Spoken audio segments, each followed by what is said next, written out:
ओह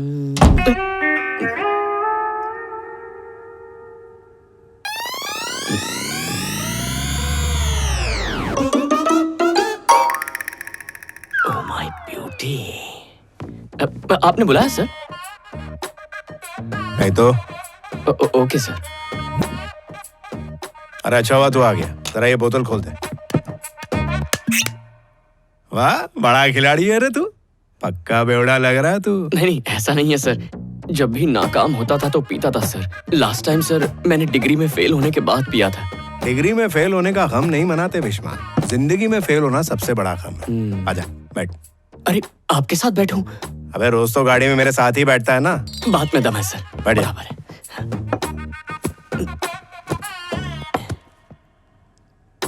tag लगा। मैं एक डिसिप्लिन लाइफ जीता हूँ भीष्मा। हाँ। मॉर्निंग 2 eggs, इवनिंग 2 pegs, हाँ। Night 2 legs। सर अबे चिकन लेग्स की बात कर रहा हूँ। प्रोटीन्स। Okay sir. लगा लगा। रहने दीजिए, जब पीता हूँ तो मीम्स याद आते हैं। अच्छा ऐसा? तो सुना कोई।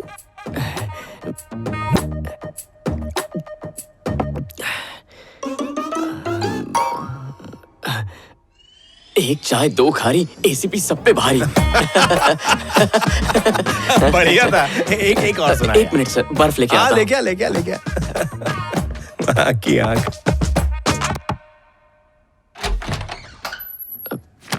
चित्रा जी, पापा को बर्फ चाहिए, कहाँ मिलेगी? मेरी जेब में मिलेगी, हाथ डाल के ले लो। जेब में? कौन सी जेब में? बर्फ और कहाँ हो सकती है? फ्रिज में ही ना। जाओ।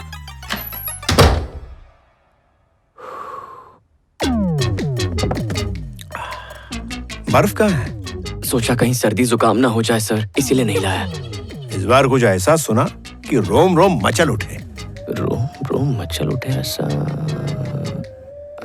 हाँ, हीरो होंडा स्प्लेंडर। हाँ। गौर कीजिए। हाँ। Hero Honda Splendor, ACP sir है थंडर।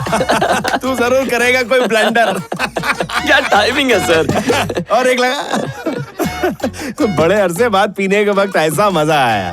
एक और सुना दे यार। 1 मिनट सर, सोडा लेके आता हूँ। अच्छा सोडा चाहिए? ये ले। चल सुना। Chips sir. अच्छा ये है ना इधर। बहुत भारी है तू। सर अचार है। तू यहाँ से कल्टी मारने को देख रहा है ना? हाँ। बदमाश, चल जा। ओके। क्या है? सर को चखने के लिए अचार चाहिए था, कहाँ रखा है? आखिर क्या है तुम्हारी प्रॉब्लम? सर ने मंगाया है। डैडा बर्फ नहीं लेते, अचार भी नहीं खाते वो। अगर डैडा के नाम से मुझे फिर परेशान करने आए तो उन्हीं की बंदूक से उड़ा दूंगी। तुम्हारी लव स्टोरी कहाँ तक पहुँची? वो तो पूरी हो जाएगी पापा, लेकिन मुझे जेपी अंकल की हालत को लेकर थोड़ा बुरा लग रहा है।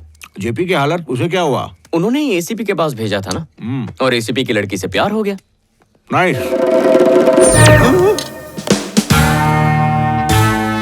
एसीपी मतलब?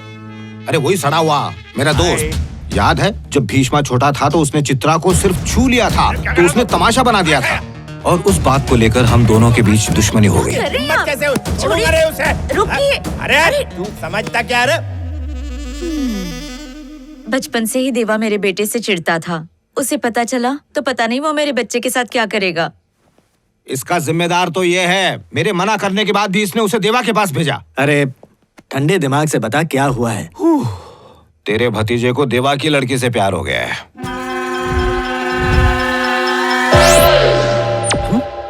बेहोश।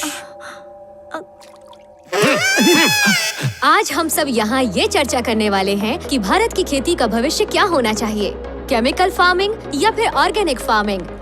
आज इस विषय में चर्चा करने के लिए हमारे साथ हैं फील्ड साइंस के एमडी मिस्टर राघवन जी और भीष्मा ऑर्गेनिक्स कंपनी के एमडी भीष्मा जी।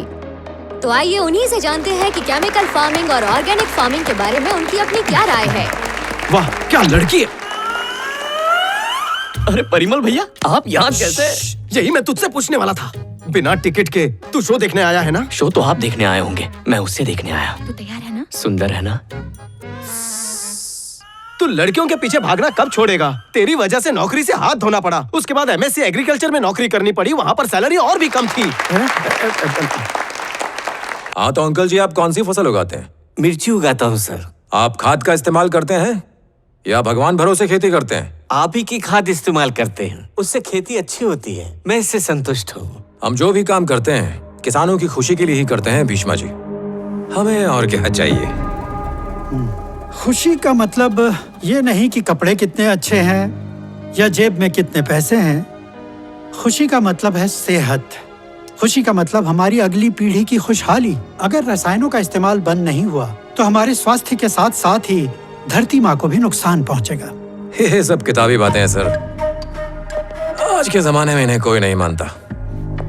इन बातों से किसान अब और बेवकूफ नहीं बनने वाले। अब आप जाम्बिया या इथोपिया को देख लें, क्या हालात है वहां। लोग भूख से मर रहे हैं। उधर स्विगी नहीं है। पैसे नहीं है। बढ़ती आबादी को देखें तो 2050 में हम जितना अनाज उगाएंगे वो सिर्फ 40% लोगों को ही मुहैया हो पाएगा। इस समस्या को सुलझाने के लिए हमें जेनेटिक बदलाव करने होंगे। आधुनिक रसायनों को किसानों तक पहुंचाना होगा। लेकिन आप इसके बजाय ऑर्गेनिक और खुशी जैसी फालतू बातें कर रहे हैं सर। ऑर्गेनिक फार्मिंग टेक्निक अब पुरानी हो चुकी है, आप ही की तरह। पुरानी हो चुकी है। दरअसल वो ही सर, आपकी कंपनी के लोगों के अलावा मेरी कही इस बात को किसी एक ने भी झूठ साबित किया तो मैं ऑर्गेनिक फार्मिंग के लिए अपना सब कुछ छोड़ दूंगा।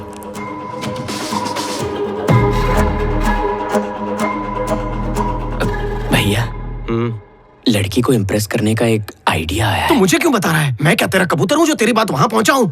सर,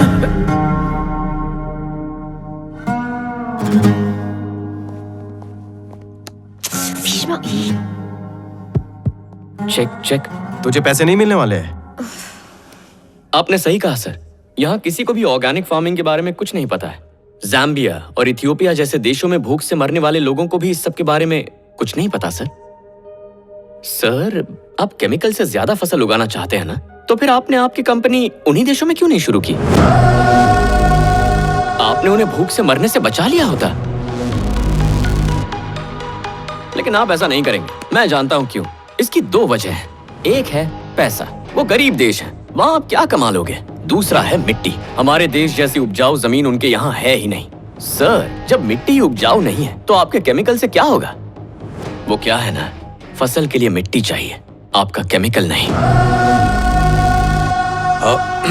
हाँ, वो तो ठीक है पर सर, मुझे बोलने का मौका दिया है तो आप बीच में टोकिए मत।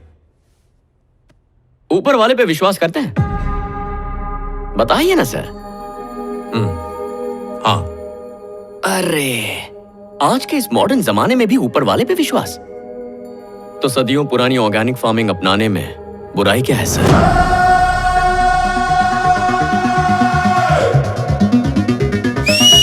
वाह, क्या बात है।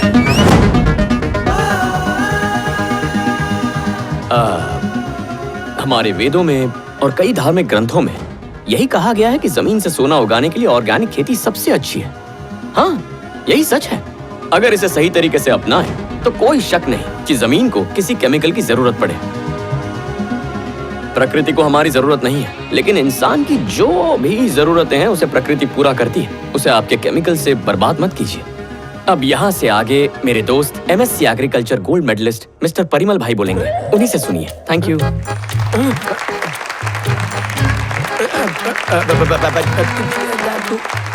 1 2 3 4।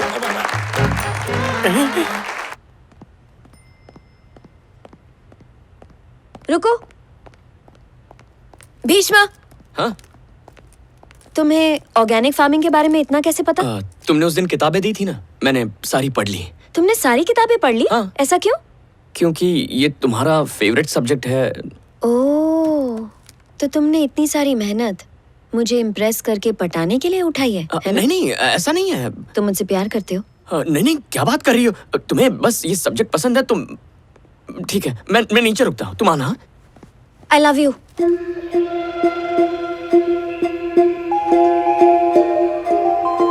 I love you. किसी लड़के से प्यार करने के लिए चमत्कार की जरूरत नहीं होती, बस दिल में सच्चाई होनी चाहिए। शुरुआत में ही मैं तुम्हें समझ चुकी थी। हेलो। डैड, गाड़ी खराब हो गई है।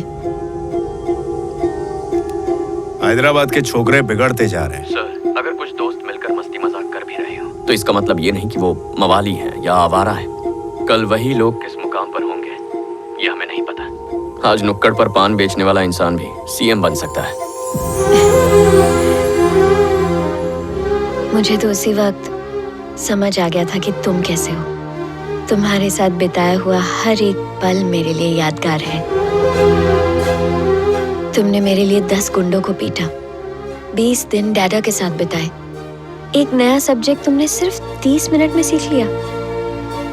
आमतौर पर लड़की खुश होती है जब कोई लड़का उसके लिए कुछ करता है, लेकिन जब कोई उसके लिए कुछ खास करता है तो वो खुद को लकी समझती है।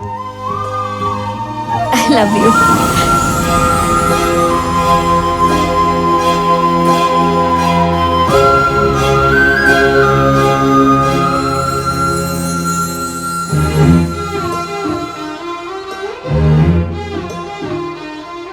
तुम भी प्यार करते हो ना? हद से ज्यादा करता हूं।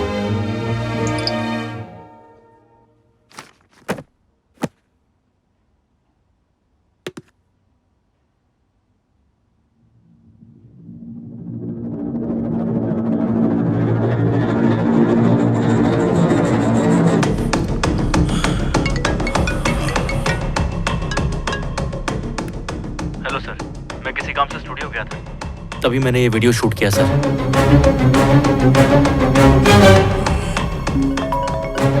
इसे अचानक मेरी याद कैसे आई? नहीं, मैं नहीं उठाऊंगा। उठा।